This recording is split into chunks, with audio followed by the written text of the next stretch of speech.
సర్వాధికారియు నిరంతర స్తోత్రార్హుడు యేసుక్రీస్తు ప్రభు వారి ప్రశస్త నామంలో ఎమాన్యుయల్ మినిస్ట్రీస్ తరపున మీ అందరికీ మా శుభాభివందనాలు తెలియచేస్తున్నాను.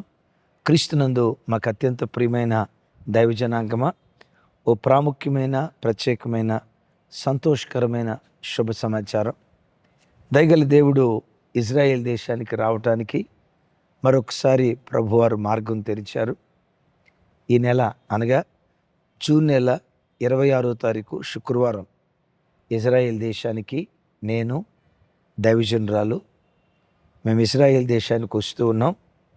గనులైన సేవకులు జీవరత్నం గారు, అలాగే శాంతకుమారి గారు గత కొన్ని నెలల నుంచి మమ్మల్ని ఇజ్రాయెల్ దేశానికి తీసుకుని వెళ్ళాలని ఆ సేవకులు ఎంతో ప్రయత్నం చేశారు.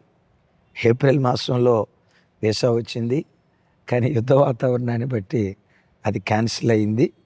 అయితే దేవుని కృప మరొకసారి వీసా దేవుడు అప్రూవల్ చేశాడు. ఆ వీసా రావటానికి మొదట ఆ దేశానికి మేము రావటం దైవ చిత్తమైతే, దైవజనులు జీవరత్నం గారి ప్రయాస, వాటికి మించి మీలో అనేకులు మా ప్రయాణం కొరకు ప్రార్థించారు. ఇజ్రాయెల్ దేశంలో మన వాక్యాలు వినే వేలాది తెలుగు క్రైస్తవ కుటుంబాలు చేసిన ప్రార్థన మూలంగా దేవుడి ద్వారం తెరిచారు. తప్పకుండా 11వ వార్షికోత్సవ ఆరాధన, 11వ వార్షికోత్సవ ఆరాధన దైవజనులు జీవరత్నం గారు, శాంతకుమారి గారు. ఈ మీటింగ్ జరిగే స్థలం రిస్పోన్ హర్జాలియా అనే స్థలంలో శుక్రవారం సాయంత్రం ఈ మీటింగ్ జరుగుతుంది.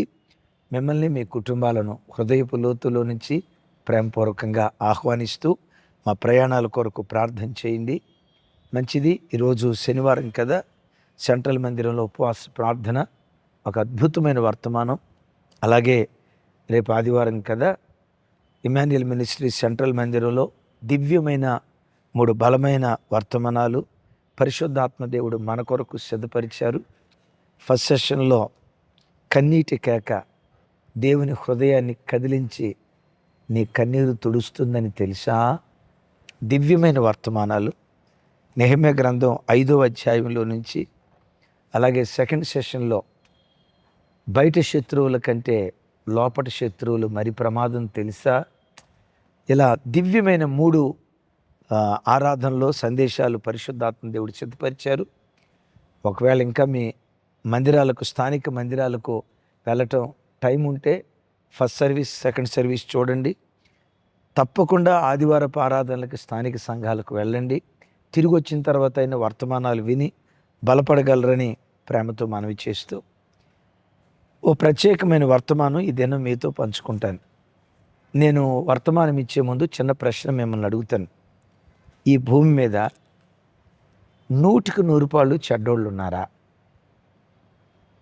అయ్యా 100కి 100 పాళ్ళు చెడ్డోళ్ళు ఉన్నారు అని అనిపిస్తే ఎస్, 100కి 100 పాళ్ళు చెడ్డోళ్ళు ఉన్నారండి అని కామెంట్ రాయండి. రెండవది, ఈ భూమి మీద 100కి 100 పాళ్ళు మంచోళ్ళు ఎవరైనా ఉన్నారా? మీ అనుభవం, మీ వ్యక్తిగత జీవితంలో మీరు చూసింది కింద కామెంట్ బాక్స్లో రాయండి. ఇప్పుడు నేను వర్తమానం ఇస్తాను. నాకు తెలిసి ఈ భూమి మీద 100కి 100 పాళ్ళు చెడ్డవాళ్ళు లేరు. అట్ ద సేమ్ టైం 100కి 100 పాళ్ళు మంచివాళ్ళు కూడా లేరు. ఒకవేళ 100కి 100 పాళ్ళు మంచివాళ్ళు ఎవరైనా ఈ భూమి మీద ఉన్నారంటే ఒకే ఒక్క వ్యక్తి, ఆయనే మన ఆరాధ్య దైవం ప్రభు అయిన యేసుక్రీస్తు వారు. ఏ లోపము లేని సంపూర్ణ మానవుడు, సంపూర్ణ దేవుడు, సంపూర్ణ దైవత్వం, సంపూర్ణ మానవత్వం కలిగిన ఏకైక వ్యక్తి నజరేయుడైన యేసుక్రీస్తు వారు. అలాగని అందరూ 100కి 100 పాళ్ళు చెడ్డవాళ్ళు కాదు. నేనంట ప్రతి మనిషి మంచోడే. మనిషిలో ఇంకొక చిన్న ప్రశ్న మిమ్మల్ని అడుగుతాను, మీరు నాకు సమాధానం ఇవ్వండి కింద కామెంట్ బాక్స్లో.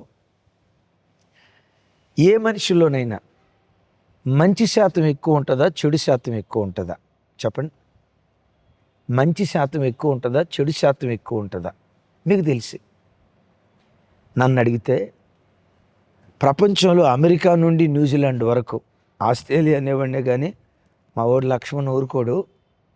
అమెరికా నుండి న్యూజిలాండ్ వరకు ప్రపంచంలో 700 కోట్లకు పైగా ప్రజలు బ్రతుకుతున్నారు. ఈ 700 కోట్ల మంది ప్రజల్లో కూడా చెడుతనపు పాళ్ళ కంటే మంచితనపు పాలే ఎక్కువ ఎక్కువ చాలా ఎక్కువ. ఒకవేళ మేబీ నా క్యాలిక్యులేషన్ తప్పేమో కానీ ఎగ్జాక్ట్గా నేను ఫిగర్ చెప్పకపోవచ్చు, కానీ ఇంచుమించు రమారమి ఇంచుమించు ఆ క్యాలిక్యులేషన్ కొంతవరకు కరెక్టే. ఆకాశం క్రింద భూమికి పైన బ్రతుకుతున్న మనుషుల్లో చెడుతనం ఓ 90% ఉంటే మంచితనం 90% ఉంటుంది. చెడుపాళ్ళు కొంతమందిలో 15%, 20%, మరి కొంతమందిలో 5%, మరి కొంతమందిలో 25%. చెడుతనం ఉంటే 75% మంచితనమే ఉంటుంది. ఎందుకు ప్రతివాడు మంచోడు అని 100% మంచోళ్ళు కాకపోవచ్చు. అమెరికా నుండి న్యూజిలాండ్ వరకు ప్రతివాడు మంచోడు. చెల్లి, నువ్వు చాలా మంచిదనివిరా. తమ్ముడు, నువ్వు చాలా మంచోడురా. తండ్రి, తల్లి, మనం చాలా మంచోళ్ళం. ఎందుకు మనం మంచోళ్ళమో తెలుసా? మనల్ని కన్న అమ్మ మంచిదైనందువల్ల మనం మంచోళ్ళం కాదు. మనల్ని కన్న నాన్న, లేకపోతే మన కులం, మన గోత్రం, మన వంశవృక్షం మంచిదైనందువల్ల మనం మంచోళ్ళం కాదు. మనల్ని పుట్టించిన దేవుడు మంచోడు గనక, మనల్ని నిర్మించిన నిర్మాణకుడు మంచోడు గనక మనం ఎప్పటికీ ఎన్నటికీ మంచి వాళ్ళమే. మంచి శాతమే ఎక్కువ. ఏమండి, 10వ తరగతి చదువుకున్నవాడు సెల్ ఫోన్ తయారు చేశాడు. ఈ సెల్ ఫోన్ తయారు చేశాడు. సెల్ ఫోన్ కంపెనీలో పనిచేసి ఉన్నతమైన విద్యను అభ్యసించి బాగా టెక్నాలజీ సంపాదించిన వాడు సెల్ ఫోన్ తయారు చేశాడు. టెక్నాలజీ సంపాదించిన వాడు తయారు చేసే సెల్ ఫోన్ ఎలా ఉంటుంది? అద్భుతం, లోపం లేనిదిగా ఉంటుంది. 10వ తరగతి చదివి తయారు చేసిన చెక్క సెల్ ఫోన్ తయారు చేస్తాడు. చెక్కతో వడ్రంగి పనిచేసి ఇదిగో సెల్ ఫోన్ అంటాడు. కాకపోతే రింగ్ కాదు, దానికి ఏ ఫోన్లు రావు. మనోడు ఫోన్ చేస్తే ఎక్కడికి పోదు, ఇంటి పక్కకు కూడా పోదు. నేనంట ఎదుటివాడి మేధావితనాన్ని బట్టి కదా వాడి నిర్మాణం ఆధారపడి ఉండేది. ఈ ప్రపంచంలో దేవుని మించిన మేధావి ఎవరు? దేవుని మించిన అద్భుతమైన శిల్పి ఎవరు? దేవుని మించిన అద్భుతమైన శిల్పకారుడెవరు? దేవుని మించిన అద్భుతమైన మంచితనం కలిగిన వాడెవరు? మనం ఆయన దేవుని చేతి పని కనుక భూమి మీద బ్రతుకుతున్న వారందరిలో అందరూ మంచి వాళ్ళే, మంచి శాతం పాళ్ళు ఎక్కువ. కానీ ఒక బాధాకరమైన సంగతి ఏంటంటే, బొక్కావాని తైలంలో బొక్కావాని తైలం, లీటర్ తైలం ఉంది. ఆ లీటర్ తైలంలో సచ్చిన ఈగలు కొన్ని పడితే తైలం అంతా కంపు కొట్టుకొని పోద్దిగా. కడబడి పాలల్లో చొక్క విషం వేస్తే పాలన్నీ విషమైపోతాయిగా. 10 లీటర్ల పాలల్లో చచ్చిన బల్లి ఒకటి పడితే 10 లీటర్ల సాంబారులో, విన్నారా, చచ్చిన బల్లి ఒక్కటి పడితే సాంబార్ అంతా విషమయమైపోద్ది కదా. అంటే 95% మంచితనం కొట్టుకొని పోయేటట్లుగా చేసింది ఆ 5% చెడుతనమే.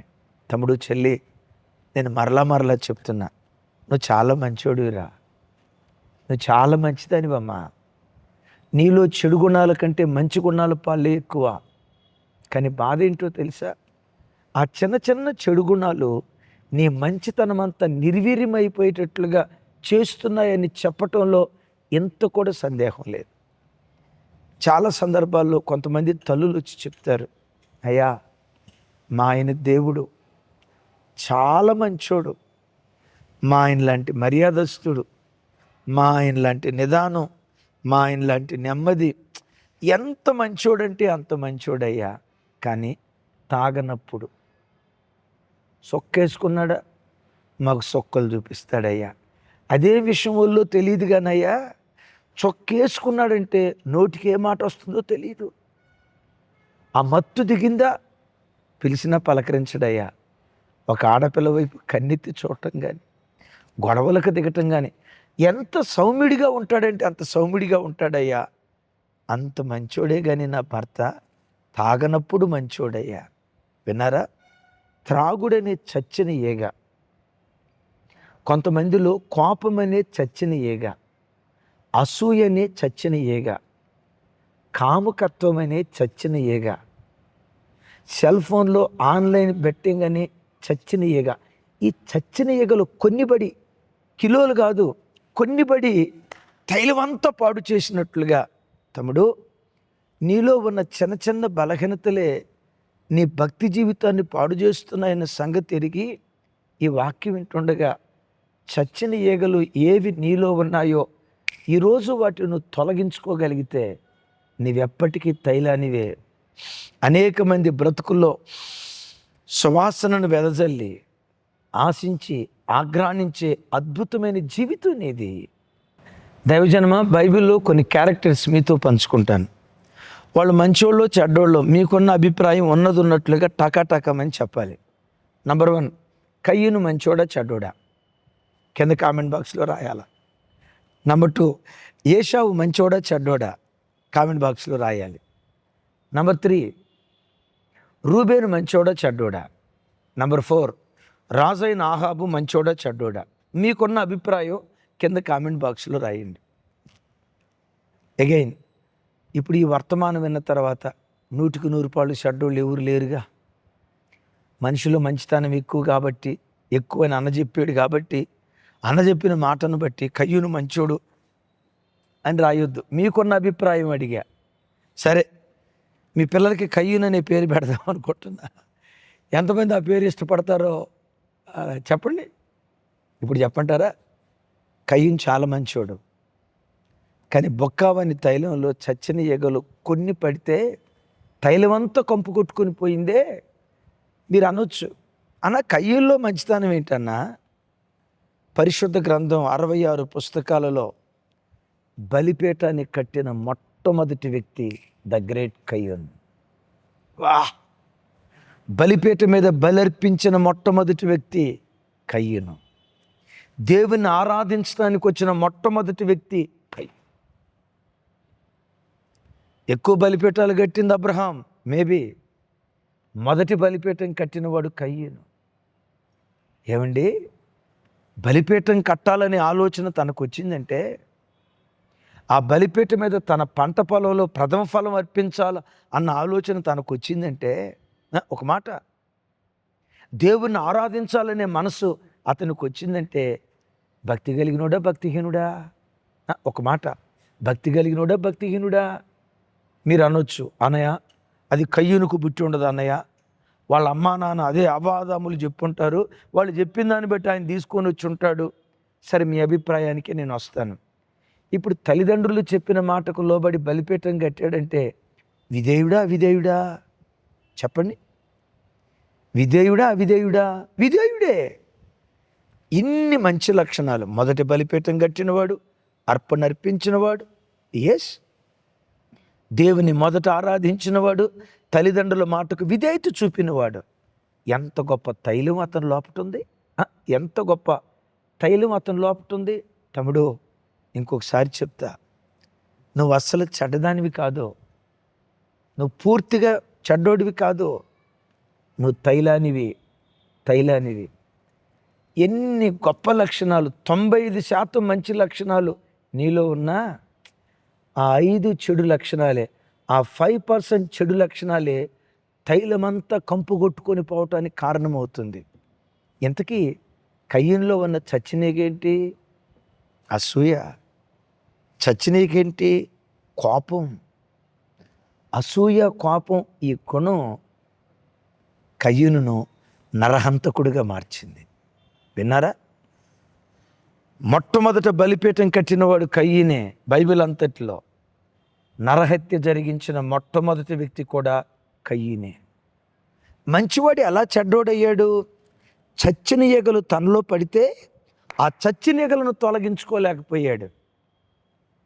రేపు ఆదివారం నువ్వు మందిరానికి వస్తావు, వాక్యం ద్వారా దేవుడు నిన్ను హెచ్చరిస్తాడు. చచ్చిన ఈగలు నీలో ఏమున్నాయో ఈరోజు కూడా దేవుడు మాట్లాడుతున్నాడు. అసూయ అనే చచ్చిన ఏగుందా? నీ కళ్ళ ముందు ఎవరైనా ఎదుగుతూ ఉంటే వాడిని చూసి సహించలేని ఓర్వలేని తనం నీ దగ్గరుందా? అసూయ అనే చచ్చిన ఈగ తొలగించుకో. కోపం అనే చచ్చిన ఈగ తొలగించుకో. కోపం వస్తే భార్యను పట్టుకొని ఎంత మాట పడితే అంత మాట, అద్దు అదుపు లేని మాటలు వస్తున్నాయా? పట్టలేనంత కోపం నీలో ఉందా? కోపం వస్తే భర్తను పట్టుకొని ఏ మాట పడితే ఆ మాటనే ఆ భయంకరమైన దురుస్తాను నీలో ఉందా? తమ్ముడు, ఎన్నో మంచి లక్షణాలు నీలో ఉన్నా నేను ఇంట్లో చెడ్డోడిగా చేసింది నీ కోపం కాదా? నీ తొందరపాటు మాట కాదా? నువ్వు చాలా మంచోడురా తల్లి, నువ్వు చాలా మంచోడురా నాయనా. ఆ చచ్చిన ఈగలు ఈరోజు వాక్యం వింటుండగా నువ్వు తొలగించుకోగలిగితే నువ్వు తైలానివి. ఇందాక చెప్పే కదా, ఏశావు. సమాధానం చెప్పండి, ఏశావు మంచోడా చెడ్డోడా? డెఫినెట్గా ఇప్పుడు మీరు మంచోడే అంటారు. సరే, మంచోడైతే ఏశావు అనే పేరు మీకు పెడదాం అనుకుంటున్నా, అయితే మీ పిల్లలకు మనవ సంతానానికో పెడదాం అనుకుంటున్నా. అన్నయ్య, మా మనవడికి ఏశావు అనే పేరు పెట్టండి ఆశపడే వాళ్ళు కింద కామెంట్ బాక్స్లో రాయండి. వద్దంటే నో అని రాయండి. మంచోడు, మంచోడు కాదు, చాలా మంచోడు. ఎంత మంచోడో చెప్పమంటారా? నెంబర్ 1, ఇచ్చిన మాటకు కట్టుబడి ఉండేవాడు. ఏంటో తెలుసా? తమ్ముడితో చిక్కుడుకాయల కూర ఇరా అన్నాడు. ఆకలితో ఉన్నాను, కూర ఇయ్యి అన్నాడు. అమ్మ దొంగ, ఊరకే ఇస్తానా? నా చిక్కుడుకాయల కూర నాకు ఇయ్యాలి, నా చిక్కుడుకాయల కూర నీకు ఇయ్యాలంటే నీ జ్యేష్ఠత్వం నాకు ఇయ్యాలన్నాడు. సరే అన్నాడు. చిక్కుడుకాయల కూర ఇచ్చిన తర్వాత జ్యేష్ఠత్వం ఇచ్చేసాడుగా. నేనంట, ఆకలి తీర్చుకున్నంతసేపు జ్యేష్ఠత్వం ఇస్తానని చెప్పి ఆకలి తీరిపోయిన తర్వాత నేనెట్టిస్తా జ్యేష్ఠత్వం, నేను ఇయ్యను అని అనొచ్చుగా. ఇచ్చిన మాట కొరకు జ్యేష్ఠత్వాన్ని, అంటే మాట మీద నిలవబడే మనిషి. వీటన్నిటికంటే ఏశావును బహు గొప్పగా చూపించే సన్నివేశం ఏంటో తెలుసా? బహు గొప్పగా చూపించే సన్నివేశం ఏంటో తెలుసా? యాకోబు పద్దనరాము నుండి విస్తారమైన పశు సంపద తిరిగి వస్తూ అన్న తన మీద అటాక్ చేయకుండా ఉండటానికి కానుక పంపిస్తున్నాడు. విస్తారమైన గొర్రెలు, మేకలు, ఒంటెలు, పొట్టేళ్ళు, వీటన్నిటిని సిద్ధపరిచి కానుకగా పంపిస్తూ ఉంటే ఏశావు అడుగుతాడు, ఇవి ఎవరికి? ఇంకెవరికి ఏంటయ్యా, ఇది తమరికే అంటాడు. ఏశావు అక్కడ ఏమంటాడో తెలుసా? హృదయం బ్రద్దలు చేసే మాట. ఆదికాండం చూడండి అందరూ, 33వ అధ్యాయం 9వ వచనంలో ఏశావు మాట్లాడుతున్న మాట. ఏశావు, నాకెదురుగా వచ్చిన ఆ గుంపంతయు ఎందుకని అడుగగా అతడు, నా ప్రభు కటాక్షం నా మీదకు వచ్చుటకే అని చెప్పాను.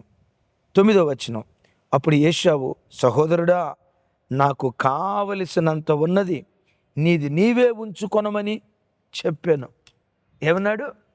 సహోదరుడా, నాకు కావలసినంత ఉంది, నీది నువ్వే ఉంచుకో. మనిషి స్వభావం ఎలాంటిదో తెలుసా? ఫ్రీగా వస్తే ఫినాయిల్ కూడా వదిలిపెట్టడం, ఫ్రీగా వస్తే ఫినాయిల్ కూడా వదిలిపెట్టడం. ఒక తల్లి ఒక చోట ప్రార్థనకి వెళ్తే, అయ్యగారు నాకు వృద్ధాప్య పింఛను వచ్చేటట్టుగా గట్టిగా ప్రార్థన చేయండి అయ్యగారు అని అంది. అమ్మా, ఎంతమంది కొడుకులమ్మా నీకు అన్న. 3 కొడుకులయ్యా. ఏం చేస్తారమ్మా కొడుకులు? 2 సాఫ్ట్వేర్ ఇంజనీర్లు అయ్యా, ఒకడు బ్యాంక్ ఎంప్లాయీ అయ్యా, 3 గవర్నమెంట్ ఉద్యోగస్తులే, ఒకడు గవర్నమెంట్ ఉద్యోగస్తుడయ్యా, 2 సాఫ్ట్వేర్ ఇంజనీర్లు అయ్యా. అదిగదిగో ఆ 2-3 కోట్ల రూపాయల ఖరీదైన భవనం మాదే, 10 ఎకరాల పొలం దేవుడిచ్చాడయ్యా అని చెప్పి ముగింపులో ఏమంటుందో తెలుసా? వృద్ధాప్య పింఛను వచ్చేటట్టు ప్రార్థన చేయండి అయ్యా. చూసారా? ఫ్రీగా ఏదైనా దొరికితే ఎవడు వదులుకుంటాడు? ఏశావు అడగల, ఫ్రీగా దొరికింది. కానీ ఏమంటాడు? సహోదరుడా, నాకు కావలసినంత ఉన్నది, నీది నీవే ఉంచుకో, నీది నీవే ఉంచుకో. ఎంత గొప్ప గుణం కలిగినాడు, ఎంత గొప్ప గుణం కలిగినాడు. సామెత ఇంకొకటి ఉంది, కుక్క బుద్ధి ముక్క దగ్గర, మంచోడు బుద్ధి మాంసం దగ్గర బయటపడిందట కదా. ఏమంటే మన భోజన పంక్తిలో కూర్చుంటే ఎదుటోడికి 20 ముక్కలేసి ఆ పక్కెంటోడికి 10 ముక్కలేసి, ఇటు పక్కోడికి 17 ముక్కలేసి, నీ దగ్గరకు వచ్చేసరికి ఒట్టి గ్రేవీ వేశారు. అప్పుడు చూడు, నీ గుండె లోపట అగ్నిమంటలో రగలకపోతే నన్ను అడుగు. మాంసం ముక్క దగ్గర మనిషి దిగజారిపోతాడు. ఇంత విస్తారమైన ఆస్తి ఇస్తే అంటాడు, సహోదరుడా నాకు కావలసినంత ఉంది, నీది నీవే ఉంచుకో. ఇప్పుడు చెప్పండి, ఏశావు మంచోడా చెడ్డోడా? ఒళ్ళు గగ్గురు పొడిచే మాట, చాలా మంచోడు. కానీ ఈ మంచివాడి బ్రతుకును కంపు కొట్టేటట్లుగా చేసింది. ఏశావు పేరు మీలో ఎంతమందికి కావాలంటే ఒక్కళ్ళు కూడా పొరపాటు నాకు కావాలని అనరు. ఇంత మంచోడిని ప్రజల మధ్యలో చెడ్డోడుగా చేసింది ఏందో తెలుసా? ఆ ఒక్క వ్యభిచారపు ఆత్మ. ఆశలు నిగ్రహించుకోలేని, కోరికలను నియంత్రించుకోలేని ఆ వ్యభిచారపు దురాత్మ భ్రష్టుడిగా ఏశావుని మిగిల్చింది. నిగ్రహత లేని జీవితం, నిగ్రహత లేని జీవితం ఈ మంచివాడిని చెడ్డవాడిగా మార్చింది. 90% మంచున్నా ఆ 10% చెడే తైలం కంపు కొట్టుకొని పోయేటట్లు చేస్తుంది. తమ్ముడు, నీలో కూడా నిగ్రహ శక్తి లేదేమో.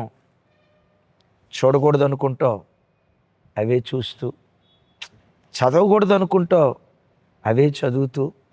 వినకూడదు అనుకుంటావు, అవే వింటూ. చూసావా, నీలో బైబిల్ చదివే అలవాటు ఉంది, ప్రార్థించే అలవాటు ఉంది, మందిరానికి వచ్చినప్పుడు దశంభాగం ఇచ్చే అలవాటు ఉంది, మందిరంలో పరిచర్యలో పాలు పంపులు పొందే అలవాటు ఉంది. ఇన్ని మంచి లక్షణాలు నీలో ఉన్న ఈ తైలమంతా కంపు కొట్టుకొని పోయేటట్లుగా చేసేది తెలుసా? చూపులో నిగ్రహత లేని కామకత్వంతో కూడుకున్న నీ చూపు. చూడకూడని వాటి, చదవకూడని వాటి, వినకూడని వాటి వినే నీ చెవులు నీ తైలమంతా కంపు కొట్టుకొని పోయేటట్లు చేస్తుంది. పదే పదే చెప్తున్నా, తమ్ముడు నువ్వు చాలా మంచోడురా, నువ్వు చాలా మంచోడివి. నువ్వెందుకు మంచోడివి? నిన్ను పొగట్టానికి కాదు, నిన్ను పుట్టించిన దేవుడు మంచోడు గనక. నీలో శ్రేష్టమైన లక్షణాలు చాలా ఉన్నాయి. నువ్వెందుకు శ్రేష్ఠుడివో తెలుసా? నీ నిర్మాణకుడైన దేవుడు శ్రేష్ఠుడు గనుక ఆయన మంచివాడు, నీవు మంచివాడివే. ఆయన మంచితనం కలిగిన దేవుడు, నీవు మంచితనం కలిగిన తల్లివే. కానీ చచ్చిన ఈగలు ఏవి నీలో ఉన్నాయో ఒక్కసారి ఆలోచించు. నోటి మాట మీద నియంత్రణ లేదా? మాట్లాడకూడదని వారం రోజులు మాట్లాడకుండా నోరు బిగబట్టుకొని వారం తర్వాత బాంబు బ్లాస్ట్ అయినట్లుగా ఇక నోటుకొచ్చినట్టు నియంత్రణ లేని మాటలు మాట్లాడుతున్నావా? అడుగు, దేవా నియంత్రణ, నిగ్రహత లేని ఈ చచ్చిన ఈగ నాలో నుంచి తీసేయ్యా. వ్యభిచారపు దురాత్మ నాలో నుంచి తీసేయ్యా. మూడవది, రూబేను మంచోడా చెడ్డోడా? ఇంకేం అడుగుతాను? రూబేను మంచోడా చెడ్డోడా? చాలా మంచోడు. యోసేపును చంపి ఆ గోతిలో వేసేద్దామని అంటే రూబేను ఏమన్నాడు తెలుసా? వీడిని చంపి ఏం ప్రయోజనం? చంపొద్దు. యోసేపును చంపకుండా తప్పించింది రూబేను. తెలుసా మీకు? అందరూ ఏకీభవించి, ఎవరు? రూబేను, యోధా తప్ప తతిమ 9 మంది ఏకీభవించి యోసేపుని చంపేద్దాం అని అనుకున్నారు. అందరూ చంపాలనుకుంటే వీడిని చంపకూడదు, వీడిని ఎట్లాగైనా తప్పించాలి. వ్యూహాన్ని పనిన మొట్టమొదటి వ్యక్తి రూబేను. అమ్మమని సలహా ఇచ్చింది యోధా. చంపొద్దని మరణంలో నుంచి యోసేపుని తప్పించింది రూబేను. ఇప్పుడు చెప్పండి, మంచి గుణం కలిగినోడా చెడు గుణం కలిగినోడా? చాలా మంచి గుణం కలిగినోడు. కానీ మాయని మచ్చ ఏంటో తెలుసా? తండ్రి మంచమెక్కి తండ్రి మంచాన్ని అపవిత్రపరిచాడు. దీని వివరం ఇక నేను చెప్పలేను, మాట్లాడలేను. తమ్ముడు, చెల్లి, నువ్వు చిన్న పాపానికి చోటిస్తే ఆ పాపం ఎంత నీచ స్థితికైనా నిన్ను దిగజారుస్తుంది. వావి వరసలు ఉండవు, జాగ్రత్త. ఏ చచ్చిన ఈగలు కొన్ని నీలో ఉన్నాయో అవి నీ ఆధ్యాత్మిక జీవితాన్ని భ్రష్టత్వానికి నడిపిస్తున్నాయని యేసు నామం పేరిటి వాక్యం వింటుండగా ఆ చచ్చిన ఈగలు తొలగించుకుందువుగాక. ఆఖరి విషయం చెప్తాను, ఆహాబు అనండి. ఏహాబు, ఆహాబు. ఆహాబును భ్రష్టుడు అంటాం. బాబోయ్, అతడు ప్రారంభం భ్రష్టుడేం కాదు. అతని ప్రారంభం అతను నిజంగా ఒరిజినల్గా అంత భక్తిహీనుడేం కాదు. ఒకానొక సందర్భంలో దేవుడు వాక్యం ద్వారా ఆహాబును గద్దిస్తే చూడండి ఆ మాట. రాజుల మొదటి గ్రంథం 21వ అధ్యాయం 27, 28, 29 వచనాలు నేను చదువుతాను. ఆహాబు ఆ మాటలు విని తన వస్త్రములను చింపుకొని గోనెపట్ట కట్టుకొని ఉపవాసముండి గోనెపట్ట మీద పరుండి వ్యాకుల పడుచుండగా యెహోవా వాక్కు తిష్బీయుడైన ఏలియాకు ప్రత్యక్షమై, ఆహాబు నాకు భయపడి వినయముగా ప్రవర్తించుట చూచితివా. చూసారా, దేవుని మాట వినటంతో గడగడ వణుకుతున్నాడు, బట్టలు చింపుకున్నాడు, గోనెపట్ట మీద పండుకున్నాడు. రాజు ఉపవాసముండి దేవుని సన్నిధిలో ప్రార్థిస్తున్నాడు. ఆ రాజు ప్రార్థన దేవుని మనస్సునే మార్చింది. అంటే ఆహాబు ప్రార్థనాపరుడా? ఎస్. దేవుని వాక్యానికి స్పందించే మెత్తని హృదయుడా? ఎస్. ఉపవాసం ఉండే వ్యక్తి? ఎస్. నేల మట్టుకు తగ్గించుకునే దీనత్వం కలిగిన వాడా? బాబోయ్, ఎన్ని సుగుణాలు ఆహాబులో ఉన్నాయో చూడండి. మరి ఆహాబును భ్రష్టుడని ఎందుకంటారు? ఆహాబు మంచోడు అనేది ఎంత నిజమో భ్రష్టుడు అనేది కూడా అంతే నిజం. ఎందుకో తెలుసా? 90% మంచితనం ఉంటే ఆహాబులో పడిన చచ్చిన ఈగలు తైలమంతా కంపు కొట్టుకొని పోయేటట్లు చేసే. ఆహాబు బ్రతుకు కంపు కొట్టుకొని పోయేటట్లుగా చేసింది ఏదో తెలుసా? చూడండి ఆ మాట. అది చదువుకొని ప్రార్థన చేసుకుందాం. 21వ అధ్యాయం, రాజుల మొదటి గ్రంథం 21వ అధ్యాయం 25వ వచనం.